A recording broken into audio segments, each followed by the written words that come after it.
ধরুন এখন আপনার কোনো একটা ব্যথা আছে, তো সেটা আমি যখনই হাতটা রাখলাম ঠিক 10 থেকে 15 মিনিটের মধ্যে অবশ্যই তার রোগের গভীরতা অনুযায়ী ব্যথাটা কিন্তু সম্পূর্ণ সেরে যাচ্ছে। দুজন মানুষের মধ্যে ধরুন রিলেশনশিপ প্রবলেম, এও চাইছে ভালো হোক, বিও চাইছে ভালো হোক। কেউ যদি হিলিং করে 100% কথা দিয়ে বলা যেতে পারে তাদের রিলেশনশিপ পুরোপুরি ঠিক নয়। অনেকে এসেছে এরকম বলে যে আমি তো আমার সব ঠিকঠাক আছে, আমি ব্যবসায় মানে পরিশ্রম করছি বা আমার দোকানে সব ঠিক আছে, তাহলে আমার কেন উন্নতি হচ্ছে না। প্রথমে বুঝতে হবে তার নিজের মধ্যে হয়তো তার চক্র এমন অবস্থায় ব্লকেজ আছে, সে কাজ করছে কিন্তু সেই অর্থে তার কিন্তু কোনো গ্রোথ হচ্ছে না। পাওয়ার, এই যে মানুষকে যে আকর্ষণ করবার, মানে ধরুন এখানে 5খানা দোকান আছে, হয়তো একটা দোকান অতটা সাজানো গোছানো নয়, ওই দোকানটা বেশি শপিং মানে অনেকটা সুন্দর আর কি, কিন্তু সেখানে মানুষ যাচ্ছে না। ওই ছোট দোকানটাতেই মানুষে অ্যাট্রাক্ট হচ্ছে কেন?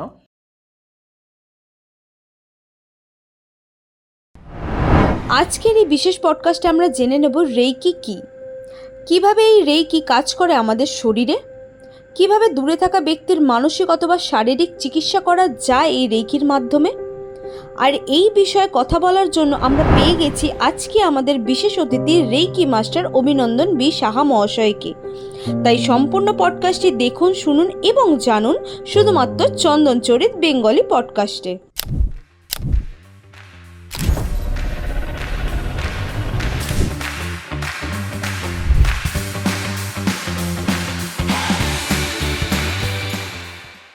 আজকের পডকাস্ট শুরু করার জন্য প্রথমেই ওয়েলকাম জানাবো আমাদের বিশেষ অতিথি রেইকি মাস্টার অভিনন্দন বি সাহা। নমস্কার। কেমন আছেন? ভালো আছি, আপনি? হ্যাঁ, আমিও ভালো আছি। তো আজকের পডকাস্টে স্পেশাল টিপস পেয়ে আশা করছি আরও বেশি ভালো থাকবো। নিশ্চয়ই। তো আজকে আমরা যেটা নিয়ে কথা বলবো রেইকির ওপর। তো আপনি এই রেইকিটাকেই কেন চুজ করলেন, বা আপনার লাইফে রেইকি কবে এলো বা কীভাবে এলো, যদি একটু আপনি জার্নিটা বলেন। করোনার যে টাইমটা ছিল, ঠিক আছে, সেই সময় বিরাট একটা পরিবর্তন আসে, কেননা আমার প্রফেশনালি বলতে পারেন বা কেরিয়ারের দিক থেকে বিভিন্ন রকমের পরিবর্তনের মধ্যে দিয়ে যায়। যেমন প্রথমত আমি কমার্সের স্টুডেন্ট ছিলাম, তো সেখান থেকে সায়েন্স স্ট্রিমে আসা। তো পরবর্তী সময় আমি গুজরাটে যাই বিবিএ পড়বার জন্য। তো সায়েন্স স্ট্রিমে কমার্সের স্ট্রিম, এটা একটা বিরাট পরিবর্তন। তো সেখানেও খুব একটা দিন টিকলাম না, 1 সপ্তাহ থেকে 10 দিনের মধ্যে আবার আমি ফেরত আসি কলকাতায়। তো এমন একটা সময় আমি কলকাতায় এসেছিলাম, তো সেই সময় অলমোস্ট সব কলেজেই কোনো অ্যাডমিশনের ছিল না, অনেকটা দেরি হয়ে যায়। তো সেই সময় হোটেল ম্যানেজমেন্টে ভর্তি হই, তো সেটা কন্টিনিউ করি 2 থেকে 2.5 বছর খানেক। তো যখন সেটা ইন্টার্নশিপ চলে আমাদের, তো তখনও সেই মানে প্রফেশনালি সেই ফিল্ডটা আমার নিজস্ব ভেতর থেকে আসেনি কখনো। তো একটা বিজনেসও শুরু করি, সেটা অনেকটা নেটওয়ার্কিং টাইপ আর কি। তো সেটা পাশাপাশি চলতে থাকে 2 থেকে 2.5 বছর হোটেল ম্যানেজমেন্টের পাশাপাশি। তো সেই সময় আমার একটা কথা মনে পড়ে যে আমার জেঠু, তো উনি বলেছিলেন রেইকির বিষয়, তখন আমি ক্লাস 10-এ পড়ি। তো তখন থেকে শেখার খুব ইচ্ছা, আর পড়াশোনার খুব প্রেশারের জন্য সেটা শিখে ওঠা হয়নি। তো তখনই ফেসবুকে একটা এরকম পোস্ট আসে যে বিনা ওষুধে স্পর্শ চিকিৎসা বিভিন্ন রকমের রোগ ব্যাধি বা বিভিন্ন সমস্যার চিকিৎসা করা যেতে পারে উইদাউট মেডিসিনে। তো সাথে সাথে মা জেঠুকে ফোন করেন, মানে আমরা খবর নিই যে রেইকিটা কি শেখা যেতে পারে অমুক অমুক ফিজের ব্যাপারে। জেঠু বলে যে হ্যাঁ, ফিজ যাই হোক তোমরা চোখ বন্ধ করে শিখতে পারো, যেখানেই সেটা হোক। এটা মানে কোন ইয়ারের কথা বলছেন? 2019। 2019। হ্যাঁ। তো মা প্রথম শেখেন দমদম ক্যান্টনমেন্টে, এক জায়গায় ওনাদের ক্যাম্প হয়েছিল ফার্স্ট। তো তার পরবর্তীতে মা শিখে 1 থেকে 1.5 মাস আমাকে ট্রিটমেন্ট করেন, মানে আমার ওপর হিলিংটা চালান। তো আমিও বেশ উপকার পাই। তো সেকেন্ড যখন মা যখন নেক্সট লেভেলটা শিখতে যায়, এটার বিভিন্ন লেভেল হিসাবে হয়, তো আমি তখন ফার্স্ট ডিগ্রিটা শিখি, লেখি প্রথম স্তরটা। আপনার কি প্রবলেম ছিল যে আপনার উপরে হিলিং করতে হলো? প্রথম কথা, মেন্টাল হেলথ প্রচণ্ড ডিস্টার্ব অবস্থা, ডিপ্রেশন মারাত্মক লেভেলের ছিল, কেননা বুঝতেই পারছেন যে মানে এই যে প্রফেশনালি এতটা পরিবর্তন, অনেকটা টাকাও সেখানে নষ্ট হয়ে যাবে, সেটা বিজনেসে বলুন বা আপনার হোটেল ম্যানেজমেন্ট, এই আপনার গুজরাটে যে বিবিএ পড়তে যাওয়া, তো সেখানেও অনেকটা পরিবর্তন। তো সেখান থেকে কী করব ভবিষ্যতে সেটা আমার ঠিক ছিল না, কিন্তু হ্যাঁ একটা বিষয় আমি ঠিক করেছিলাম, কি করব না সেটা ছিল চাকরি কখনো করব না, এই বিষয়টা আমি প্রথমেই ভেবে নিয়েছিলাম। আর সাথে আমরা হেলথ অ্যান্ড ওয়েলনেস নিয়ে আমার বরাবরই খুব আকর্ষণ, কারণ আমি হতে চেয়েছিলাম ক্রিকেটার, ঠিক আছে। তো ব্যায়াম করা, মেডিটেশন করা, যোগা করা, এই জিনিসগুলো বরাবরই আমি করে এসেছিলাম আগাগোড়া। তো যখন দেখলাম এই ফিল্ডটা, তো প্রথম রেইকি শিখি। তো তখন মোটামুটি চলতে থাকে 6 মাস 7 মাস 1 বছর খানেক। তো সেই সময়তেই শুরু হয়ে যায় করোনা, 2000 ঠিক পরের বছরটায় 2020 সব কিছু বন্ধ হয়ে যায়। তখন হোটেল ম্যানেজমেন্টও প্রায় শেষ বলতে পারে, ইন্টার্নশিপ আমি কমপ্লিট করলাম না, ঠিক 1 সপ্তাহের মাথায় আমি ছেড়ে দিলাম। ওই যে যাওয়া বন্ধ করলাম, আর কখনো যায়নি। তো সেই সময় আমি কি করলাম, রেইকিটা নিয়ে আমি ওই যে ফাঁকা যে টাইমটা পেলাম, তখন আমাদের বিজনেস যেটা নেটওয়ার্কিং বলছিলাম সেটাও সম্পূর্ণ বন্ধ হয়ে যায়, ঘরে বসা। তো তখন আমাদের অনলাইন ক্লাস হতে শুরু করে রেইকির বিষয়, বিভিন্ন রকমের স্পিরিচুয়ালি নানান রকমের নলেজ। আমি বিভিন্ন বই পড়তে শুরু করি, যত স্পিরিচুয়াল বই ছিল সেখান থেকে বিভিন্ন মানুষদের আহ, বিষয়ে জানলাম যে তারা কেন প্রফেশনালি এতটা এস্টাবলিশড আজকের দিনে।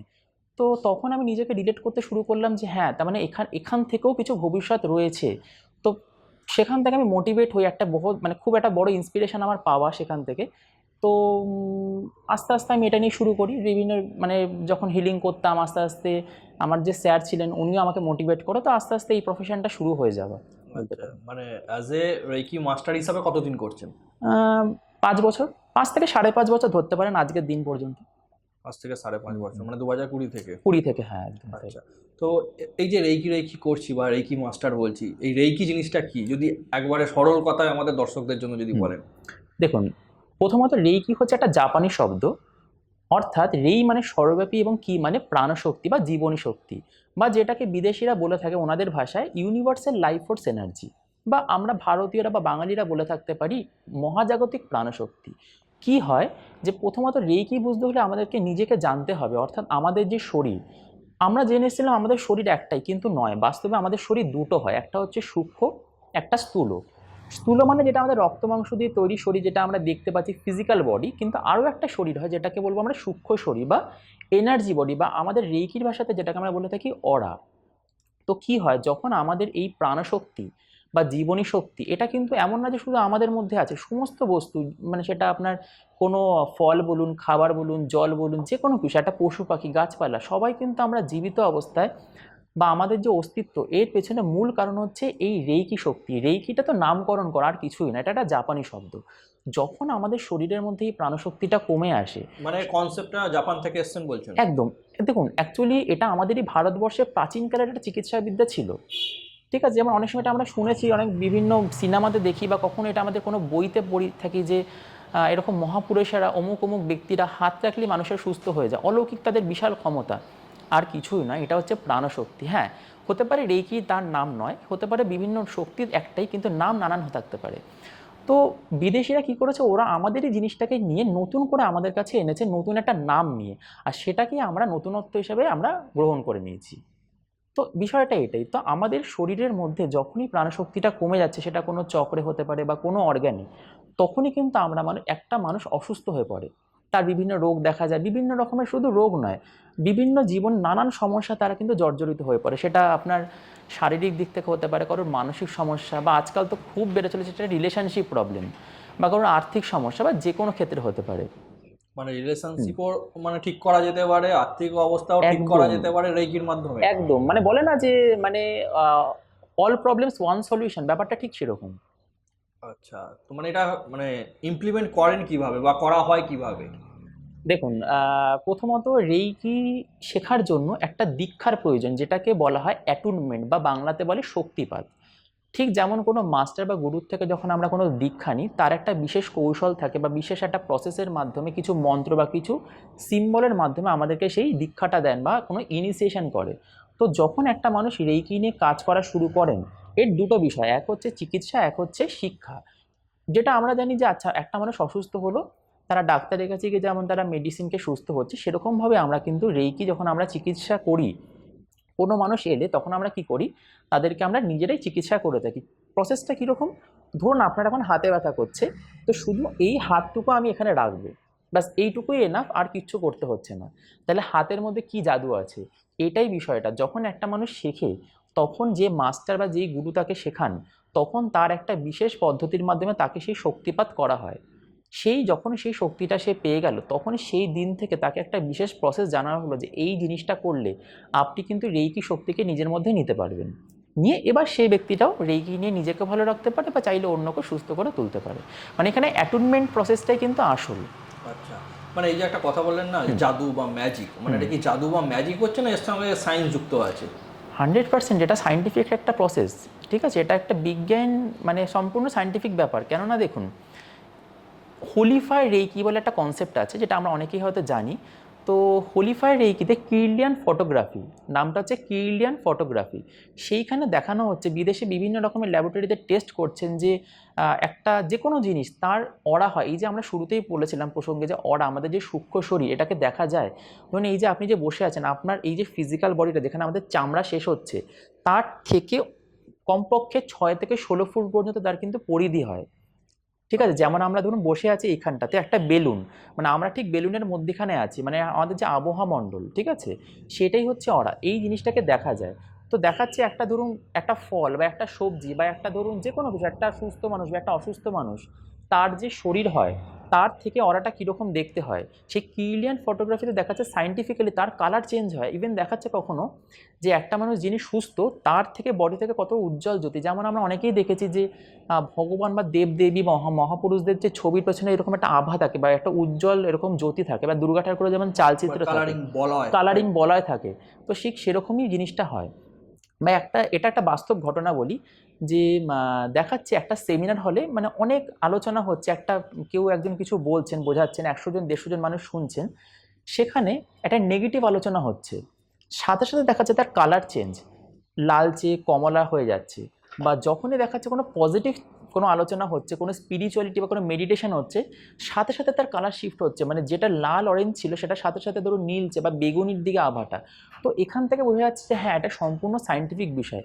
আরও একটা বিষয় সেটা হচ্ছে এটা সায়েন্টিফিক কেনই বা নয়, কেননা একটা মানুষ যিনি অসুস্থ, ধরুন এখন আপনার কোনো একটা ব্যথা আছে, তো সেটা আমি যখনই হাতটা রাখলাম ঠিক 10 থেকে 15 মিনিটের মধ্যে অবশ্যই তার রোগের গভীরতা অনুযায়ী ব্যথাটা কিন্তু সম্পূর্ণ সেরে যাচ্ছে, বা সম্পূর্ণ না হয় 90% থেকে 80% সেরে যাচ্ছে। ব্যথা মিন্স কি বলতে চাইছেন, হুম। মাসেল পেন নাকি হাড় ভেঙে গেছে এরকম পেন, সেটাকেও রিকভারি করা যেতে পারে? সবটাই, সেটা মাসেল পেন হোক বা যে কোনো রকমের, দেখুন তার একটা লেভেল আছে।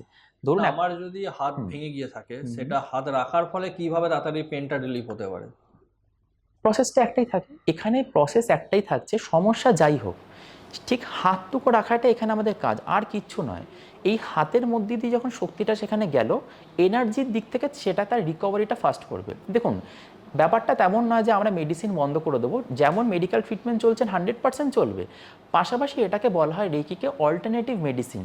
মানে পাশাপাশি যখন আমরা রেইকি করছি, হিলিংটা করছি, তখন কি হচ্ছে মানুষের যে সুস্থতা মানে আরোগ্যকরণ সেটা বহুগুণে বৃদ্ধি পাচ্ছে। এমনও অনেক সময় দেখা গেছে ডাক্তার বলছেন যে তার 1 মাস লাগবে সুস্থ হতে ব্যক্তিটা, সে যথারীতি রেইকি করে মানে তার মানে রিকভারি এতটা ফাস্ট হয়ে গেছে, মানে মিরাকুলাস রেজাল্ট, মানে ডাক্তার বলছেন তার নাকি 2 সপ্তাহের মধ্যে সেই রিকভারি হয়েছে, মানে 50% ফাস্ট রিকভারি তার কিন্তু হয়ে গেছে। আচ্ছা, আপনি যে এই অরা বলছেন, মানে এই অরাটা এক্স্যাক্টলি কি, বা এই অরা যদি কারোর খারাপ হয়ে থাকে তাহলে এই অরাটাকে কিভাবে আমি মানে ভালো করব? মানে আমি যেটা শুনেছি যে অরা যদি কারো স্ট্রং হয়ে থাকে, সে যদি কাউকে কোনো কিছু কনভিন্স করতে চায় বা কিছু কথা বলে, সেটা সে মানে খুব ইজিলি সেই জিনিসটা করতে পারে। কিন্তু কারো যদি অরা যদি নেগেটিভ থাকে, হয়তো সেই লোকটা সে কিছু খারাপ করছেও না, একটা কোনো ব্যক্তির কাছে গেছে, কিন্তু সে তার কাছ থেকে নেগেটিভ ফিডব্যাক পাচ্ছে, হুম, বা তাকে সে পছন্দ করছে না, যদি পাতি বাংলায় কথা বলি। হুম, হুম, মানে এটা কি ঠিক কথা? একদমই তাই। দেখুন এই যে একটু আগে আমরা বলছিলাম আমাদের দুটো শরীর হয়, একটা সূক্ষ্ম একটা স্থূল। সূক্ষ্ম শরীরকেই আমরা নাম দিয়েছি অরা। সূক্ষ্ম শরীর আর কিছুই নয়, সেটাই হচ্ছে অরা। তাহলে আমাদের অরা জিনিসটা কি, যেটা হচ্ছে আমাদের ফিজিক্যাল বডি এখানে শেষ, স্থূল শরীর, তার থেকে ঠিক বেরিয়ে থাকে হচ্ছে আমাদের অরা। সেটা একটা লিমিট হয়, মোটামুটি মানব দেহের যেটা হয় সেটা হচ্ছে 6 থেকে 16 ফুট হতে পারে। ধরুন আমার এক রকমের অরা, আপনার এক রকমের অরা, পৃথিবীর প্রত্যেকটা মানুষের এক একজনের এক এক রকমের অরা হবে। ধরুন কারোরটা 6 ফুট, কারোরটা 10, বা কারোরটা 12-13 ফুটও হতে পারে। কি হয়, এই যে অরা সেটা কিন্তু খালি চোখে চর্মচক্ষে দেখা যায় না, এটা কিন্তু এই যে কির্লিয়ান ফটোগ্রাফি সেই কনসেপ্টে কিন্তু একদম স্পষ্ট দেখা যায়, অতি উজ্জ্বল এটা কিন্তু তার জ্যোতি হয়। ঠিক আছে, কি হয় যখন আমরা অসুস্থ হয়ে পড়ি বা আমরা রোগগ্রস্ত হয়ে পড়ি, তখন সাথে সাথে অরাটা কিন্তু কমে আসে। এর বিভিন্ন ব্যাখ্যা আছে, কয়েকটা বলতে চাইবো। যেমন দেখা গেছে ধরুন একটা মানুষ অনেকটা দূর থেকে এলো, ধরুন 1 ঘন্টা 1.5 ঘন্টা রাস্তা জার্নি করে এলো, এই যে বাইরে এত ট্রাফিক বলুন, এত বিভিন্ন মানুষের সাথে আনাগোনা, এত নেগেটিভ এনার্জি, বৃষ্টি ঝড় জল, তার অরাটাকে উপর কিন্তু প্রভাব ফেলেছে। ধরুন সেই মানুষটা, তারা দুজন একসাথে এলো, দুজন এখানে এসে বসলো, দুজনের মধ্যে দু রকমের প্রভাব হবে। দেখা গেছে যার অরা শক্তিশালী বা মজবুত, সে কিন্তু নেগেটিভ পরিবেশে থেকেও তার মধ্যে তেমনও প্রভাব হবে না যেটা সেই মানুষটার পড়তো যার অরাটা দুর্বল। বা এটা অনেকেই আমরা দেখেছি যে একটা জায়গাতে ধরুন একটা বাচ্চা আছেন যার খুব শরীর খারাপ, জ্বর হয়েছে, এটা ভাইরাল ফিভার আমাদের হয়েই থাকে, তার থেকে আরও 5টা বাচ্চার হয়ে গেল, কিন্তু বাকি যে 50 জন তারা একই জায়গাতে ছিল একই সময়, তাদের কিন্তু কিছু হলো না।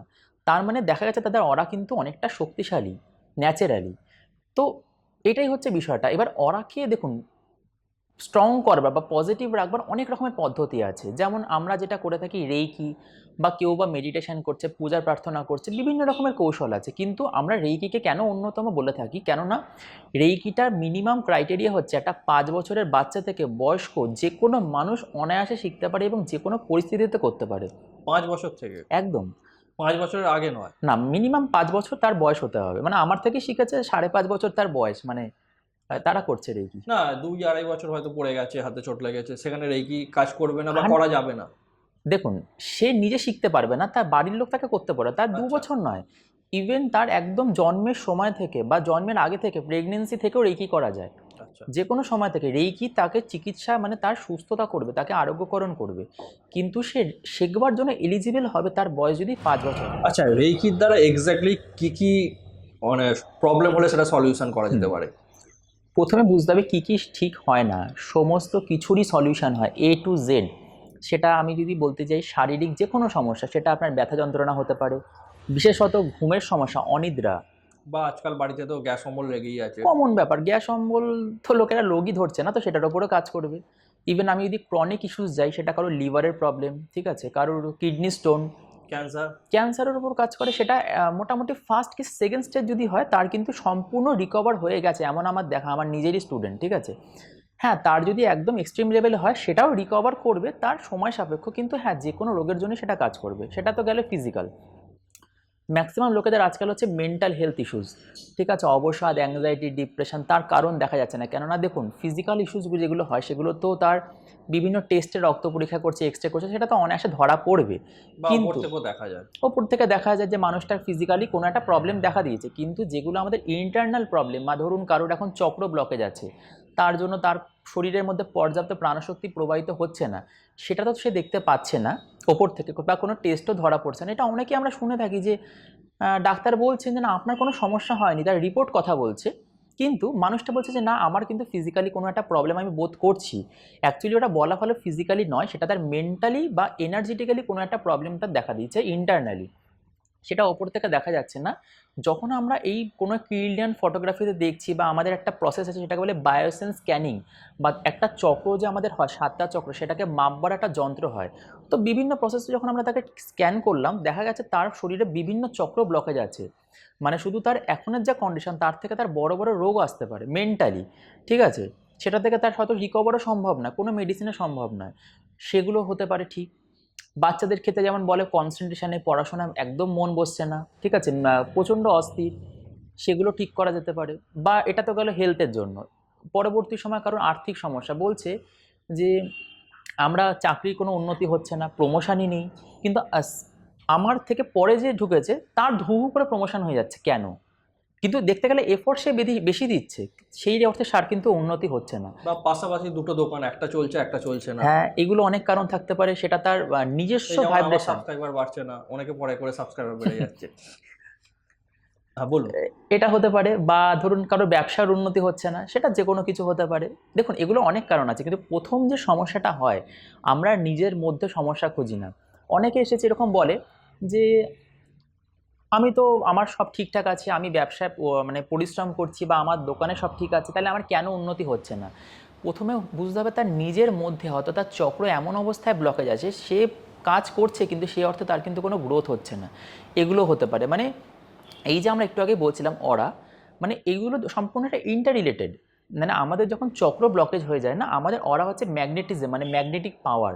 এই যে মানুষকে যে আকর্ষণ করবার, মানে ধরুন এখানে 5খানা দোকান আছে, হয়তো একটা দোকান অতটা সাজানো গোছানো নয়, ওই দোকানটা বেশি শপিং, মানে অনেকটা সুন্দর আর কি, কিন্তু সেখানে মানুষ যাচ্ছে না। ওই ছোট দোকানটাতেই মানুষে অ্যাট্রাক্ট হচ্ছে, কেন? নিশ্চয়ই কোনো একটা এমন মানুষকে সেটা আকৃষ্ট করছে। এই জিনিসগুলো কিন্তু হয়ে থাকে।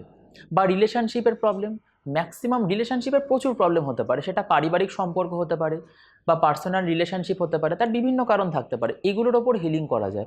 এমন একটা ছোট্টর ওপর বলি, মানে ব্রেকআপ হয়ে গেছে, তাকে আবার এক করে সেপারেশন হয়ে, প্যাচ আপ করে দেওয়া যেতে পারে? সেটা সম্ভব। মানে ডিভোর্স হতে যাচ্ছে এরকম, সেটাকে আটকানো যেতে পারে? একদম, এটাও সম্ভব, এরকমও ঘটেছে, মানে আমার এক স্টুডেন্টেরই, মানে এরকমও হয়। মনে করুন কারোর ব্রেকআপ হয়ে গেছে, হুম। মানে 1 ইয়ার ডিস্টেন্সে আছে, হুম। সেটাকে আবার ফিরিয়ে আনা যেতে পারে এক্সকে, ফিরিয়ে আনা যেতে পারে, সেটা একটা লিমিট পর্যন্ত নির্ভর করছে। বা ওই টেনে যে লেখা থাকে বশীকরণ?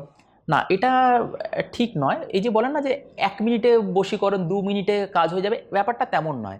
এটা কিন্তু সম্পূর্ণ সময় সাপেক্ষ ব্যাপার। মানে কুইক থিওরি নয় যে আমি এখনই হিলিং করলাম, এখনই অমুকে ফিরে আসবে। মানে সময় বলতে তাও ম্যাক্সিমাম কত লাগতে পারে? দেখুন, নির্ভর করছে সমস্যাটার গভীরতা অনুযায়ী। এর পেছনে বিভিন্ন কারণ থাকে। দেখুন, আমি আমার তাও একটা 6 মাস বা 1 বছর, 3 মাস? 1 মাস তো মিনিমাম ধরে চলুন, 1 থেকে 1.5 মাস কি 3 মাস ম্যাক্সিমাম। 3 মাসের মধ্যে তার একটা বেশ পজিটিভ রেজাল্ট কিন্তু আশা করা যায়। আচ্ছা। দেখুন, এর পেছনে কিছু লজিক কাজ করে। যেমন ধরুন, 3টে বিষয় কাজ করে। ফার্স্ট হচ্ছে, দুজন মানুষের মধ্যে ধরুন রিলেশনশিপ প্রবলেম, এও চাইছে ভালো হোক, বিও চাইছে ভালো হোক। কেউ যদি হিলিং করে 100% কথা দিয়ে বলা যেতে পারে তাদের রিলেশনশিপ পুরোপুরি ঠিক হয়ে যাবে। সেকেন্ড ক্রাইটেরিয়া হচ্ছে 50-50 কাজ করবে। ধরুন, এ চাইছে সম্পর্কটা ভালো কিন্তু বি চাইছে না, সেখানে হয়তো মুভ অন করে চলেই মুভ অন গেছে, করে চলে যেতে চাইছে বা গেছে, চলেই গেছে, চলে গেছেন। আমার কাছে এই এসছে, এবার হ্যাঁ, সেখান থেকে বিকে কি করে রিকভার সেখানে করবে? 50 থেকে 60% সাকসেস রেট আছে। নির্ভর করছে সে কতটা এফোর্ট দিয়ে হিলিংটা করছে। ঠিক আছে, হিলিংটা এখন দেখা যাচ্ছে সে হয়তো সেই টাইম দিচ্ছে না, শুধু শুধু শিখে নিয়েছে, তবে কিন্তু হবে না, তাকে হিলিংটা করতে হবে। আচ্ছা। কেননা দেখুন, সে নিজের দিক থেকে হিলিংটা আচ্ছা, এই যে করছে। শেখার কথা বলেন, মানে এই জায়গায় পৌঁছাতে টোটাল কত দিনের মতো টাইম লাগে, মানে কেউ শিখতে চাইলে? দেখুন, এটা দেখতে গেলে 3টে লেভেল হয়। শিখতে আপনি একদিনেই পারবেন। রেইকিটা একদিনের ক্লাসে 5 থেকে 6 ঘন্টা শেখা যেতে পারে। কেউ যদি মনে করে পরবর্তীতে তারা অ্যাডভান্স লেভেলগুলো করতে চাইছেন, মানে 2nd ডিগ্রি বা এটা মাস্টার ডিগ্রি বলে একটা কোর্স হয়, মানে তারা পেশাগতভাবে মানে প্রফেশনালি জিনিসটাকে নিয়ে ভাবছে ইনকাম সোর্সের জন্য, তারা করতেই পারে। কিন্তু মানে শিখতে কারোর জন্য চিকিৎসা করবে, শুধু নিজের নয়, অপরেরও চিকিৎসা করতে প্রথম পারবে? ডিগ্রিটাই এনাফ। আচ্ছা। একদিনই এনাফ, 5 থেকে 6 ঘন্টার মধ্যে অনায়াসে শেখা যেতে পারে। সেই দিন থেকে আপনি যাবতীয় যে কোনো প্রবলেমের আপনি কিন্তু হিলিং করতে পারবেন।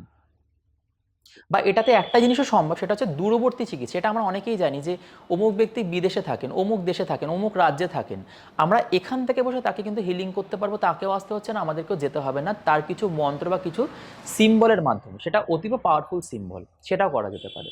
মানে এটা তো সেই মহাভারতের ম্যাজিকের মতনই এক প্রকার হয়ে গেল। একদমই তাই। মানে এগুলো সম্ভব। যেমনটা ব্যাপারটা দেখুন, আমরা এখান থেকে ফোনে কথা বলছি, বিদেশে কোনো লোক বসে আছেন, আমরা অনায়াসে শুনতে পাচ্ছি বা ভিডিও কলে দেখতে পাচ্ছি। ঠিক সেরকম ভাবে, সেটা তো রেডিয়েশন, বা সেটা তো হ্যাঁ, এর জন্য হচ্ছে, নেটের জন্য হচ্ছে। হচ্ছে। কিন্তু এইখানে যেটা হয় সেটা হচ্ছে সিম্বল। এই যে চিহ্ন, আমি বারবার বলছি, চিহ্নগুলো হচ্ছে এক একটা মাধ্যম, যার মাধ্যম দিয়ে আমাদের যে ইচ্ছা শক্তি বা আমাদের যে পাওয়ারটা, সেটা এক জায়গা থেকে আরেক জায়গায় পৌঁছাতে পারে কোনো এনার্জি লিকেজ ছাড়া। ধরুন, আমি এখন এখানে বসে আছি, ঠিক 1 কিলোমিটার দূরে যদি কোনো মানুষ দাঁড়িয়ে থাকেন, সে কিন্তু আমার কথা শুনতে পাবে না আমি যত জোরেই ডাকি, কিন্তু সে 1000 কিলোমিটার দূরেও শুনতে পাবে যখন আমরা ফোনে কথা বলবো। তাহলে এই কিছু মাধ্যমের দরকার হয়, তাহলে সিম্বলগুলো হচ্ছে সেই মাধ্যম। কেননা এটা অনেক সময় ঘটে থাকে যে এই যে বলে না ল অফ অ্যাট্রাকশন, এটা কাজ করে কারুর বা কাজ করে না। এর পেছনে মেন যুক্তি হচ্ছে আমাদের চক্র ব্লকেজ। আমাদের চক্রটাই ঠিকভাবে কাজ করে না, বা সেটা এতটা ব্লকেজ থাকে, সেটা হয়তো তার পর্যাপ্ত প্রাণশক্তি থাকে না, সেই ম্যানিফেস্টেশন সে করবে। দ্বিতীয় কারণ হচ্ছে তার কাছে কোনো মাধ্যম নেই। আমরা চাইছি আমার বাড়ি হোক, গাড়ি হোক, বা আমার সম্পর্ক ভালো হোক, আমার আর্থিক উন্নতি হোক, বা শরীর ভালো হোক, কিন্তু কোথাও না কোথাও তার কাছে সেই সিম্বলগুলোই থাকে না যে সেই প্রার্থনাটা সে সঠিক জায়গায় পৌঁছাবে। মানে সেখানে বহুত এনার্জি লস হয়। তো রেইকিটা সব থেকে বড় সুবিধা, মানে আমরা যেটা চাইছি অবশ্যই সেটা ভালো চাহিদা হতে হবে, মানে শুভ ইচ্ছা, যেটা নিজের ভালো বা সমাজের ভালো, সেগুলোকে কিন্তু পূরণ করা সম্ভব হিলিংয়ের মাধ্যমে। আচ্ছা। আচ্ছা, এই যে এতবার চক্র চক্র কথাটা এলো, মানে চক্রটা কি, যদি যারা জানেন না তাদের জন্য যদি একটু সহজ ভাষা এক্সপ্লেন করে দেন? দেখুন, মানবদেহে মেরুদণ্ডের চারিদিকে যেমন জাল বিস্তারিত আছে, তেমনি আমাদের যে সূক্ষ্ম শরীর, যেটাকে আমরা বলি অরা, তার ঠিক মধ্যখানে রয়েছে হচ্ছে আমাদের চক্র। মানে অ্যাকচুয়ালি চক্র শব্দের অর্থ হচ্ছে চাকা। আমাদের যে শরীরের যে 7টি প্রধান চক্র আছে, সেটা কীরকম থাকে, আমাদের ঠিক সিদ্ধার এই যে স্পাইনাল কর্ডের ঠিক মধ্যখানে বসানো 7টা চক্র, যেটা আমাদের একদম ঠিক নিচে থাকে, আমাদের ঠিক পিছনে সিদ্ধারার ঠিক 2 আঙ্গুল নিচে, মানে কক্সিস এরিয়া থাকে হচ্ছে মূলাধার চক্র। তার 4টে পাপড়ি, যেমন ফুলে যখন পাপড়ি হয়, পেটালস হয়, এগুলোরও ঠিক পাপড়ি হয়, 4টে পাপড়ি হয়। নাভির ঠিক 2 আঙ্গুল নিচে থাকে, তলপেটে থাকে হচ্ছে স্বাদিষ্ঠান চক্র, বা যেটাকে আমরা বলে থাকি স্যাক্রাল চাকরা। এগুলোর কালার হয় বা মন্ত্র হয়, যেমন বলে রাখি হালকা হালকা করে এগোই। মূলাধার চক্র যেটা থাকে একদম ঠিক সিদ্ধারা শেষে, যেটা 4টে পাপড়ি হয়, সেটা হচ্ছে আমাদের লাল কালারের হয়। ঠিক মানে আছে, মানে ওই চক্রটা কি, মানে কোন কোন কাজকে এফেক্ট করে খারাপ হয়ে গেলে? বিশেষত ফিজিক্যাল বডি, আমাদের যে স্থূল শরীর, যেমন মাসেল পেন, হাড়ের সমস্যা, ঠিক আছে, দাঁতের পেন? ব্যাক পেন, আর্থেরাইটিস, স্পন্ডেলাইটিস, দাঁতে যন্ত্রণা, ঠিক আছে, ডিপ্রেশন, সব থেকে গুরুত্বপূর্ণ বিষয় আর্থিক সমস্যা, ফাইন্যান্সিয়াল ব্লকেজ কখনোই ঠিক হবে না যদি না মূলাধার চক্র অ্যাক্টিভ হয়। আমরা হাজার টোটকা, হাজার রেমেডি করে নিই, যদি না মূলাধার চক্র কারোর অ্যাক্টিভ হয়, তার কিন্তু আর্থিক সমস্যা কোনো দিন মিটবেতে যাচ্ছে না। এই মূলাধার চক্রটা হচ্ছে বিশেষ করে আমাদের যে পার্থিব চাহিদা, যেমন আমাদের বলে না 3টে বেসিক জিনিস না হলেই নয়, মানে বড়লোক হতে গেলে মূলাধার চক্রকে ঠিক করতেই হবে, মাস্ট রাখতে হবে। কেননা মূলাধার চক্র হচ্ছে বাড়ির ফাউন্ডেশন বা গাছের শিকড়, সেটার উপরই বৃদ্ধি করে আপনার কিন্তু চক্রগুলো কতটা অ্যাক্টিভ হবে বা আপনি জীবনে কতটা লাইফে স্টেবল হবেন সম্পূর্ণটা নির্ভর করে কিন্তু মূলাধার চক্র কতটা আপনার অ্যাক্টিভ আছে। মানে আমাদের পার্থিব চাহিদা যেমন খাওয়া, পড়া, বাসস্থান, 3টে জিনিসই যোগায় কিন্তু মূলাধার চক্র। তো এই জিনিসগুলো। আচ্ছা, এর উপরে এর উপর হচ্ছে স্বাধিষ্ঠান চক্র, যেমন আমাদের ঠিক নাভির নিচে থাকে, সেটা হচ্ছে আমাদের এগুলো তত্ত্ব হয়। যেমন মূলাধার চক্র বলে আমাদের যে পঞ্চতত্ত্ব, মানে 5 এলিমেন্ট, যেমন পৃথিবী, জল, অগ্নি, বায়ু, আকাশ। তার মানে প্রথম যে চক্রটা আমরা আলোচনা করলাম মূলাধার চক্র, সেটা হচ্ছে পৃথিবী তত্ত্ব, মানে স্থূল মাটি। তার ঠিক ওপরে থাকে স্বাধিষ্ঠান চক্র তলপেটে, সেটা হচ্ছে জলতত্ত্ব, মানে ওয়াটার এলিমেন্ট। যেমন জল যেমন হয় এক জায়গা থেকে আরেক জায়গায় ফ্লো করতে পারে, তার মানে আমাদের শরীরের মানে বডির কিন্তু ওয়াটার কিন্তু নিয়ন্ত্রণ করে স্বাধিষ্ঠান চক্র, মানে ওয়াটারকে ব্যালেন্স রাখা। যেমন ব্লাডে ইনফেকশন, ব্লাড রক্তজনিত যে কোনো সমস্যা, গাইনোলজিক্যাল প্রবলেম মহিলাদের ক্ষেত্রে, রিপ্রোডাক্টিভ যে কোনো সমস্যা, সেক্সুয়াল হেলথ রিলেটেড প্রবলেম, এই সমস্ত বিষয়গুলো কিন্তু আমাদের স্বাধিষ্ঠান চক্র কিন্তু লাইফে ঠিক রাখে, ঠিক আছে। সাথে হচ্ছে আমাদের ইমোশন, মানে আবেগ। কিছু মানুষ হয় যে পরিস্থিতিতে তারা ইমোশন ঠিক রাখতে পারে না, রেগে গেলে খুব রেগে যাচ্ছে, আনন্দ হলে তারা সর্বসুখী, বা দুঃখ হলে খুব দুঃখ হচ্ছে। তো এই যে ইমোশনাল ইনস্টেবিলিটি তাদের মধ্যে তখনই দেখা যাবে যখন একটা স্বাধিষ্ঠান চক্র তার ইমব্যালেন্স হবে।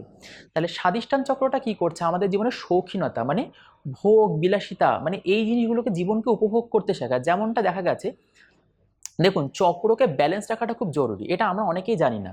কারণ আমরা জানি আচ্ছা চক্রকে জাগিয়ে দেবো, কিন্তু এটা বুঝতে হবে চক্র যদি ওভার অ্যাক্টিভ হয়ে যায় ততটাই তা আপনাকে কিন্তু জীবনে ভুগতে হবে। যেমনটা ধরা যাক, যদি স্বাধিষ্ঠান চক্র আপনার ব্লক হয়ে যায় কি হবে, আপনি জীবনে সব কিছু অর্জন করতে পেরেছেন কিন্তু আপনি নিজে ভোগ করতে পারছেন না, আপনার জিনিস লোকে ভোগ করছে। যেমন কিছু মানুষ দেখা যায় যে একই রকম তাদের প্যাটার্ন লাইফস্টাইল, একই খাওয়া দাওয়া, একই পোশাক আশাক, তারা কোনো ভোগ বিলাসিতা ঘুরতে বেড়াতে পছন্দ করে না, তার মানে তার স্বাধিষ্ঠান চক্র ব্লক আছে বুঝতে হবে। বা কোথাও তার যৌন আবেদন, সেক্সুয়াল আর্টস কমে যেতে পারে। বা যদি কারো স্বাধিষ্ঠান চক্র ওভার অ্যাক্টিভ হয়ে যায় তখন কিন্তু তার ঠিক উল্টো হবে, তখন তার কিন্তু ইমোশনাল স্টেবিলিটি থাকবে না, যে কোনো রকম অ্যাডিকশান, নেশা এর সাথে জড়িত হয়ে যাবে, বাজে জায়গায় পয়সা খরচা করছে, সেক্সুয়াল আর্টস বেড়ে যাচ্ছে, মানে সেই ইমোশনকে কন্ট্রোল করতে পারছে না। তো যেগুলো আমাদের কিছু ক্রনিক ডিজিজ, যেমন ধরুন কারোর যদি স্বাধিষ্ঠান চক্র এক্সেসিভ ব্লকেজ থাকে, যেমন সিস্টের প্রবলেম হতে পারে, কারোর টিউমার, গাইনোলজিক্যাল প্রবলেম থাকতে পারে, কারোর ধরুন ক্যান্সার পর্যন্ত হতে পারে, আলসার পর্যন্ত হতে পারে, মানে এই ধরনের যে রোগগুলো কিন্তু আসতে পারে। কেননা আমাদের যখন ইমোশনগুলো আমরা সিস্টেম থেকে বার করি না, বা যেমন কেন ব্লক হতে পারে, সেলফ গিল্টি ফিল করলে, অনেকে থাকে না যে নিজেকে দোষ দেয় যে আমার জন্য হয়েছে, আমি দোষী, এই জিনিসগুলো হতে থাকলে কিন্তু তার দেখা গেছে ম্যাক্সিমাম ক্ষেত্রে তার কিন্তু স্বাধিষ্ঠান চক্রটা কিন্তু ব্লক হয়ে যায়। যেমন দেখা গেছে তার হয়তো কোনো সে কনসিভ করতে পারছে না, বা কারোর ধরুন সিস্টের প্রবলেম, সেই মুহূর্তে নয় পরবর্তীতে তাকে কিন্তু সেটা ভুগতে হয়, ঠিক আছে। আচ্ছা, যেমন এটা একটা ধরুন একটা এক্সাম্পল বলি, এটা ঘটনা, স্বাধিষ্ঠান চক্রটা ওভার অ্যাক্টিভ কন্ডিশনে একদিন এসেছিল। তো তার কি বলছে, মানে পুরো সে ক্লাস করলো, তো শেষে আমাকে বলে যে আমি কিছু বলতে চাই। যেমন বলছে যে তার স্বাধিষ্ঠান চক্রটা এরকম ওভার অ্যাক্টিভ কন্ডিশন সে পরে ডিলিট করতে পারলো। বলছে যে তার মানে সেক্সুয়াল হেলথ রিলেটেড প্রবলেম, ঠিক আছে, মানে তার চাহিদাটা বেশি কিন্তু তো কোথাও তার হাজব্যান্ড কিন্তু সেই রকম অতটা ইমোশনাল নয়, ঠিক আছে। মানে দেখা গেছে মানে তার মোটামুটি ধরুন বিয়ে প্রায় 1-1.5 বছর হয়েছে কিন্তু তাদের মধ্যে ফিজিক্যাল রিলেশন কিন্তু হয়নি, মানে তার হাজব্যান্ডের দিক থেকে কোথাও একটা কিন্তু প্রবলেম, ঠিক আছে। তো তার মানে সে এখন রিলেট করতে পারলো, তার মানে তার স্বাধিষ্ঠান চক্রটা ব্লকেজ, তারটা হয়তো ওভার অ্যাক্টিভ আছে, কিন্তু যেটা অ্যাকচুয়ালি হওয়া দরকার, হাজব্যান্ডের কথা বলছেন, হাজব্যান্ডের হচ্ছে ব্লক, মানে কোথাও তার ইমোশন কম, ফিলিংস কম, অনুভূতি নেই, ঠিক আছে, মানে অপোজিট সেক্সে জেন্ডারের প্রতি তার কোনো অ্যাট্রাকশন যেটা হয় সেটা কিন্তু সম্পূর্ণ একটা স্বাধিষ্ঠান চক্র থেকে আসে আমাদের লাইফে, সেই জিনিসটা কিন্তু তার কিন্তু কম, বা হয়তো কারোর এতটাই বেশি তো সেই ইমোশনকে সে কন্ট্রোল করতে পারছে না, ঠিক আছে। তো এই বিষয়টা যেমন অনেক এই যে কেসগুলো হয়, রেপ হচ্ছে বা বিভিন্ন জিনিস, তার মানে কি হয় না স্বাধিষ্ঠান চক্র ওভার অ্যাক্টিভ হয়ে যায় তখন। ইমোশনকে কন্ট্রোল করতে পারে না। তো এই জিনিসগুলো কিন্তু তাকে কিন্তু হয় তার সাথে। আচ্ছা, মানে হাজবেন্ডের মানে ইচ্ছা ছিল না বা হাজবেন্ডের ইমোশন নেই, ইমোশন নেই, ওটাকে কিভাবে রিকভার করলো উনি? তখন সে তো নিজে শিখেছে, শিখে তার এখন হিলিং করছে সে। আচ্ছা হিলিং করতে করতে তখন তার মধ্যে বিভিন্ন দিকের পরিবর্তন আসছে, তার দেখা যাচ্ছে তার মধ্যে শৌখিনতা বাড়ছে, তার স্বাধিষ্ঠান চক্রটা ধীরে ধীরে করে অ্যাক্টিভ হচ্ছে। বা যার ধরুন ওভার অ্যাক্টিভ আছে, যেটা ওনার ক্ষেত্রে বলছিল আমার ওভার অ্যাক্টিভ আছে, ঠিক আছে, তো তখন তার স্বাধিষ্ঠান চক্রটা সে আস্তে আস্তে হিলিং করছে। এই যে আমি আরেকটা ঘটনা বলি, এই যে পরকীয়া, ঠিক আছে, এই জিনিসগুলো কিন্তু হয়, স্বাধিষ্ঠান চক্রটা ওভার অ্যাক্টিভ তার, বুঝতে হবে। আচ্ছা তো নেক্সট আসছে আমাদের মণিপুর চক্র, যেটা হচ্ছে অগ্নিতত্ত্ব। প্রত্যেকটা চক্র তত্ত্ব হয়। মণিপুর চক্র থাকে নাভির দু আঙ্গুল ওপরে, সেটা হচ্ছে আমাদের হচ্ছে ইচ্ছা শক্তি, কনফিডেন্স, উইল পাওয়ার। যারা জীবনে কোনো কনফিডেন্স পাচ্ছে না, ইচ্ছা শক্তি কমে যাচ্ছে, ঠিক আছে, আমাদের হচ্ছে বডির তাপ নিয়ন্ত্রণ করে, যাদের হচ্ছে জ্বর সর্দি কাশিতে ভুগছেন, ঠিক আছে, যারা কোনো লেজিনেস মানে জীবনে কোনো কনফিডেন্স নেই, এই হারিয়ে ফেলেছে, বা লিডারশিপ কোয়ালিটি যাদের কম, তাদের কিন্তু মণিপুর চক্র ড্যামেজ অবস্থা থাকে। বা যাদের মণিপুর চক্র ওভার অ্যাক্টিভ হয়ে যায়, তখন তার মধ্যে এক্সেসিভ অ্যাগ্রেসিভনেস হতে পারে, প্রচণ্ড হিংস্র মানুষটা কিন্তু হতে পারে। তো এই জিনিসগুলো হয়। তো মণিপুর চক্র কী করে, আমাদের জীবন হচ্ছে কনফিডেন্স, উইল পাওয়ার, এই জিনিসগুলোকে নিয়ন্ত্রণ করে, জীবনে এগোতে সাহায্য করে, মোটিভেশন দেয়। আমাদের শক্তি ও বুদ্ধির কেন্দ্র। যারা দেখবেন খুব শক্তিশালী আর ফিজিক্যাল স্ট্রেংথ প্রবল, তাদের কিন্তু মণিপুর চক্র এক্সেসিভ অ্যাক্টিভ থাকে।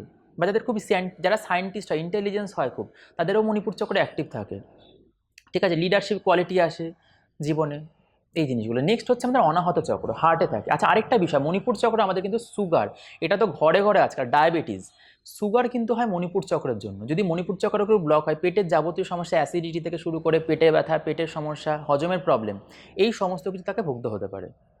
কেন ব্লক হয়? পরনিন্দা পরচর্চা করলে মণিপুর চক্র কিন্তু ড্যামেজ হতে পারে। আচ্ছা নেক্সট হয় হচ্ছে অনাহত চক্র, হার্ট চক্র, যেটাকে আমরা বলি বায়ুতত্ত্ব। আমাদের যে রিলেশনশিপের মেন প্রবলেম, সম্পর্ক, যে কোনো সমস্যা কিন্তু হার্ট চক্র থেকে হয়। বলে না, মনের ভালোবাসা, মনের ভক্তি, বিশ্বাস, এগুলো সব অনাহত চক্র।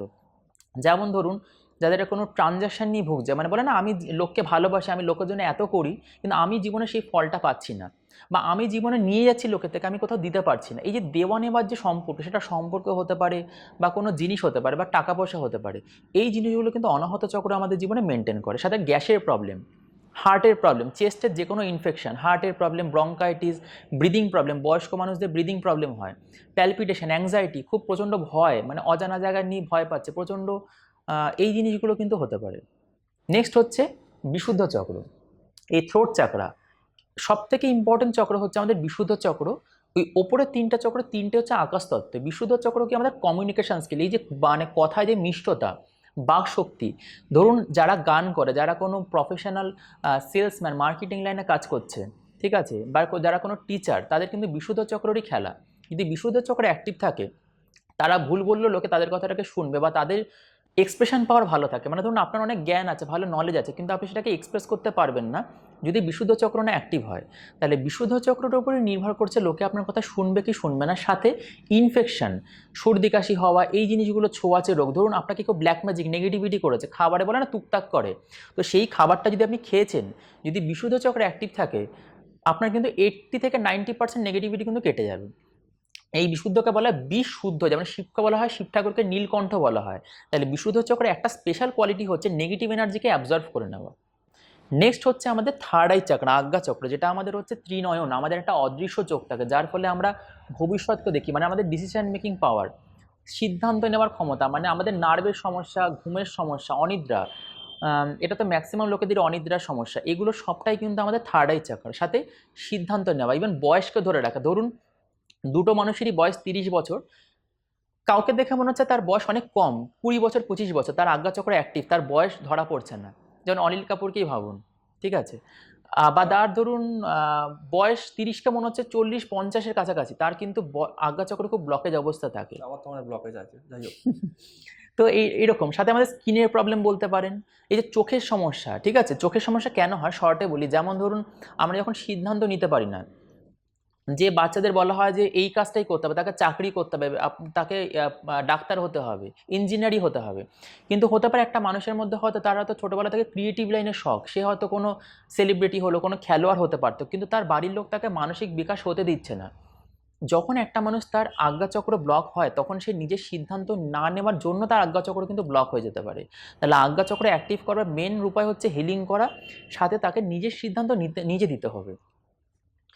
আচ্ছা, চক্র তো একটা বিশাল বড় পার্ট, মানে অনেকটাই। দর্শক বন্ধুরা চাইলে আর একটা স্পেশাল এপিসোড করা যেতে পারে স্যারের হ্যাঁ, সঙ্গে। এরপরে সহস্রার চক্র তো আছেই। হ্যাঁ, তো চক্রটা যদি আমরা স্পেশালি একটা এপিসোড চান তাহলে অবশ্যই কমেন্টে কমেন্ট করুন, স্যার আমাদের জন্য অ্যাভেলেবেল থাকবে, আমি কথা দিচ্ছি, নিয়ে আসার দায়িত্ব আমার। তো যেটা আমি বলছিলাম যে রেইকির দ্বারা এই চক্রগুলোকে অ্যাক্টিভ করা যায়, যেটা আপনি একদম। বললেন। আচ্ছা, রেইকি আপনি শেখান, মানে এই মুহূর্তে আপনার কতজন স্টুডেন্ট আছে? রেইকি এবং সব মিলিয়ে বলতে গেলে প্রায় 450 থেকে 500। 450 থেকে 500, মানে এই মুহূর্তে আমরা স্টুডেন্ট আছে। একদম একদম। আর আপনার মানে আপনার যদি কেউ স্টুডেন্ট হতে চায়, আপনাদের স্পেশালিস্ট বলছি, তাহলে ডেসক্রিপশানে নাম্বার দেওয়া আছে, আপনারা চাইলে কন্ট্যাক্ট করে নিতে পারেন। আপনারা চাইলে কি অবশ্যই আপনারা গিয়ে কন্ট্যাক্ট করে নিন এরকম ম্যাজিক্যাল জিনিস শেখার জন্য। আমি তো অবশ্যই যাচ্ছি, আপনারাও যান। আর যেতে যেতে স্পেশাল কিছু টিপস আমাদের অডিয়েন্সদের জন্য যদি একটু বলে দিন। স্পেশাল টিপস দেখুন, যারা রেইকি শিখতে চাইবেন সেটা তো আপনি বলেই দিলেন যে তারা যোগাযোগ করবেন। ইভেন যারা রেইকি জানে না তারাও যদি চায় চক্রকে কিন্তু ন্যাচারালি তারা কিন্তু ব্যালেন্স করতে পারে। যেমন কিছু বলে রাখি, যেমন মূলাধার চক্র থেকে শুরু করি, খালি পায়ে ঘাসে হাঁটুন, মাটিতে হাঁটুন, মাটিতে বসুন। মূলাধার চক্র আপনার ন্যাচারালি অ্যাক্টিভ হবে। লাল জিনিস পরুন, লাল পোশাক পরুন, ঠিক আছে, লাল জিনিস ইউজ করুন। ন্যাচারাল খাবার যেমন হচ্ছে বিট খান, টমেটো খান, যেগুলো হচ্ছে ন্যাচারালি ফুড, আপেল খান, এগুলো কিন্তু মূলাধার চক্রকে আপনার প্রবলভাবে অ্যাক্টিভ করে দেবে। যাদের স্বাদিষ্টান চক্র ব্লকেজ তারা কি করতে পারে, তারা হচ্ছে কমলা জিনিস ইউজ করুন, ঠিক আছে, সাথে খাবার হচ্ছে গাজর আছে, যেগুলো ন্যাচারালি কমলা কমলা লেবু আছে, এগুলো আপনারা ইউজ খান। পর্যাপ্ত জল খান, বারে বারে জল খান, বডিকে হাইড্রেটেড রাখুন, এটা কিন্তু স্বাদিষ্টান চক্রকে অ্যাক্টিভ করবে। সাথে কাউকে কখনোই নিজেকে সেলফ গিল্টি ফিল করবেন না। নেক্সট হচ্ছে মণিপুর চক্র, আমাদের অগ্নিতত্ত্ব। সেটা কী করতে পারে, আপনাকে সূর্যের আলো, ন্যাচারালি সূর্যের আলো সময় কাটাতে হবে দিনের কিছুটা সময়। সেটা কিন্তু আপনার ফায়ার এলিমেন্ট বডিতে কিন্তু অ্যাক্টিভ করবে, বা কখনোই লোককে দোষ দেবেন না, এটা কিন্তু মণিপুর চক্রকে অ্যাক্টিভ করে দেবে। নেক্সট হচ্ছে অনাহত চক্র, বায়ুতত্ত্ব। সেটা হচ্ছে ন্যাচারাল উপায় হচ্ছে ব্রিদিং করুন, যেগুলো প্রাণায়াম আছে, যেমন হচ্ছে অনুলোম বিলোম আছে, কপালভাতি, বা এরকম বিভিন্ন রকমের ব্রিদিংয়ের টেকনিক যেটা আমরাও শিখিয়ে থাকি, সেগুলো করুন, যেটা কিন্তু আপনার অনাহত চক্রকে অ্যাক্টিভ করবে। বা ভক্তি বাড়ান, লোককে দিন কিছু, নিজের থেকে সেবা করুন, অ্যাক্টিভ হবে। বিশুদ্ধ চক্র, এটা উপায় হচ্ছে মন খুলে কথা বলুন, কখনো নিজের মধ্যে চেপে রাখবেন না, কোনো কিছু বলতে চাইছেন বলে ফেলুন, করতে চাইছেন করুন, সেইটা কিন্তু বিশুদ্ধ চক্রকে অ্যাক্টিভ করবে। না হলে কিন্তু থাইরয়েড পর্যন্ত হতে পারে, ঠিক আছে। নেক্সট হচ্ছে আজ্ঞা চক্র, থার্ড আই চক্র। এটার একটাই উপায় হচ্ছে মেডিটেশন করা, ঠিক আছে, কনসেন্ট্রেট করা। মেডিটেশন অনেক রকমের মেডিটেশন হয়, আমরা যেটা শিখিয়ে থাকি সেই মেডিটেশন করলে আজ্ঞা চক্র অ্যাক্টিভ হয়। নেক্সট হচ্ছে ক্রাউন চক্র, সহস্রার চক্র হচ্ছে পূজা করুন, মানে ভক্তি বাড়ান, ভগবানের বিশ্বাস রাখুন, হাল ছেড়ে দেবেন না কখনো। ইভেন ভগবানকে দোষ দেবেন না যে আমি এত করছি, আমি ফল কেন পাচ্ছি না। এইটা করলে কিন্তু সহস্রার চক্র খুলবে না। এই জন্য ভগবানের বিশ্বাস রাখুন, পূজা করুন, সহস্রার চক্র অ্যাক্টিভ হবে। এগুলো ন্যাচারাল কিছু উপায়। তাহলে এতক্ষণ যারা পডকাস্টটা দেখছেন, আশা করছি তাদের খুবই ভালো লেগেছে। তো ভালো লাগলে কি করতে হবে, জাস্ট একটা লাইক, আর কিছু চাই না। তো আবার দেখা হচ্ছে নেক্সট পডকাস্টে। জয় হিন্দ, জয় শ্রীরাম।